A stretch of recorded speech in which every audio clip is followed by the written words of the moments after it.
અમદાવાદના ધોળકામાં જળબંબાકાર જેવી સ્થિતિ છે। ધોળકામાં 5 દિવસ બાદ પણ વરસાદી પાણી નથી ઓસર્યા। ઝી 24 કલાકની ટીમ ધોળકાના બુટ ભવાની વિસ્તારમાં પહોંચી છે। બુટ ભવાની વિસ્તારમાં જ્યાં જુઓ ત્યાં માત્ર પાણી જ પાણી છે। આ વિસ્તારના 100 જેટલા મકાનો હજુ પણ પાણીમાં ગરકાવ છે। સ્થાનિક પ્રશાસન મદદે ના આવ્યું હોવાનો સ્થાનિકોનો આરોપ છે। આસપાસના ગામોની મદદ તેમજ સામાજિક સંસ્થાઓની તરફથી મદદ મળી રહ્યું છે, ભોજન મળી રહ્યું છે। જોકે સ્થાનિક તંત્રએ કોઈ જ વ્યવસ્થા ન કરી હોવાનો સ્થાનિકોનો આરોપ છે અને એટલા જ માટે તેમાં રોષ પણ જોવા મળી રહ્યો છે।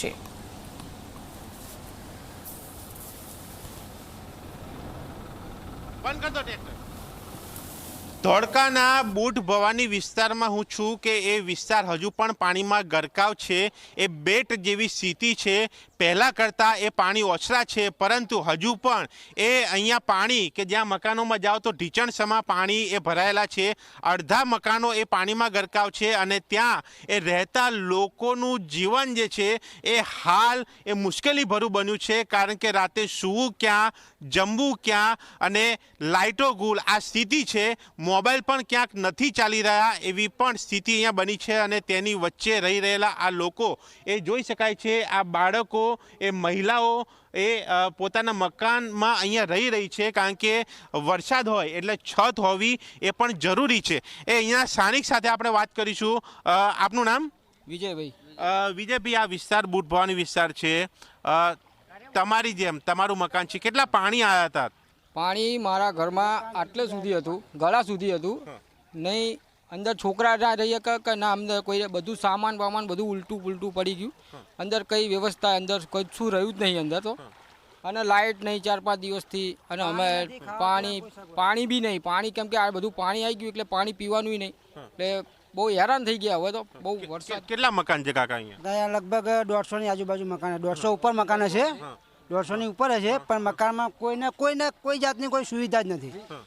જમવાની કોઈને વ્યવસ્થા નથી। જેટલા મકાન આટલામાં છે એને કોઈને જમવાની કોઈ સુવિધા નથી। અત્યારે શું જમો છો? અત્યારે જવા લાઈન ખાય છે બધા જેવો હોય। શું પણ એટલે બહારથી લાવો છો કે કોઈ આપી જાય છે? કોઈ અમુક ખીચડી આપી જાય છે ને કોઈ બહારથી બનાવે છે ને આજુબાજુમાં જે પાણી ના ચડ્યા હોય એ આજુબાજુ વાળા બનાવી દે છે, એટલે બધા ભેગા મળીને બધા ખાઈ લે છે, એવું છે। અચ્છા, મકાનમાં સુવો છો ક્યાં? મકાનમાં પાણી છે? મકાનમાં નથી, બહાર જ સુવાનું। જ્યાં ખાટલો કોરો હોય ને ખાટલા ઉપર ખાટલો રાખીને સુઈ જવાનું, બસ। દર વર્ષે આવું થાય છે અહીંયા? દર વર્ષે ગમે ત્યારે પાણી કે આ વખતે વધારે? ના, આ વખતે વધારે આવ્યું પાણી। આ વખતે વધારે આવ્યું છે અને કઈ કોઈ વાત નહીં, કઈ સુવિધા નહીં, પૂછો હાવ પેલું જ તે બધા પોલીસ આવી હોય સરકારમાંથી કોઈ? હજુ કોઈ કાલે જ એક માણસ એક વ્યક્તિ કાલે જ ઓફ થઈ ગયા છે। શેના કારણે? એ પાણી તરીને જતા રહ્યા, ડૂબ્યા, તે પછી ટ્રેક્ટર વચ્ચે લઈ ગયા। કોણ ઓફ થઈ ગયું છે એ ખબર? આ પેલી કોઈ અમારી બીજી સાઈડ આંકોર, આ બધું આમ મેલો જ છે મોટો ઇન્કોર।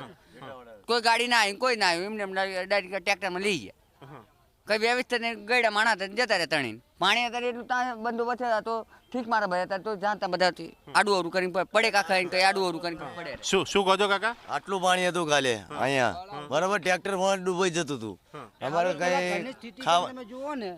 જો આ પેલું મકાન અત્યારે અહીંયા હું રોડ ઉપર ઊભો છું એટલા માટે અહીંયા આટલું પાણી છે, પણ આગળ એ મકાન બાજુ જઈએ એટલે એ ઢીચણ સુધીના પાણી એ ત્યાં છે। અહીંયા આ ભાઈ એ ચાલીને જો અહીંયા બતાવે તો એ ખ્યાલ આવશે કે કઈ સ્થિતિમાં એ લોકો રહી રહ્યા છે। એ પાણી મકાનોમાં છે, એ સૂવા માટેની એ તકલીફ છે, એ જમવાનું એ ખાવાનું એ પતી ચૂક્યું છે। આસપાસથી જો મળે તો કોઈ આપી જાય તો એ ખાય છે, બાકી એ ખાવાનું પણ અત્યારે એ નસીબમાં નથી, એવું કહેવું હોય તો નકારી ન શકાય। જોઈ શકાય છે ઢીચણથી પણ ઉપરના એ પાણી, અને એક બે નહીં, આવા 150 થી 200 નાના મોટા મકાનો જે છે એ આ વિસ્તારમાં આવેલા છે, જે પ્રભાવિત થયા છે, અને તેમના સીધા આક્ષેપ છે કે પોલીસ કે પ્રશાસન કોઈ અહીંયા આવ્યું નથી। એ આવે, મદદ કરે તો એમને રાહત મળે। ત્યારે બીજી તરફ એ કલેક્ટરે પણ એ નિવેદન આપ્યું છે કે 10 ગામો હજુ પણ પાણીમાં છે, કામ ચાલી રહ્યા છે, પરંતુ આખરે કામ શું છે એ પણ જોવાનું રહેશે। પરંતુ હાલ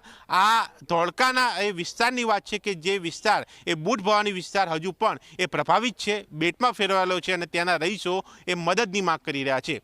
કેમેરામેન ઉમેશ સાથે દર્શક રાવલ, ઝી મીડિયા, ધોળકા।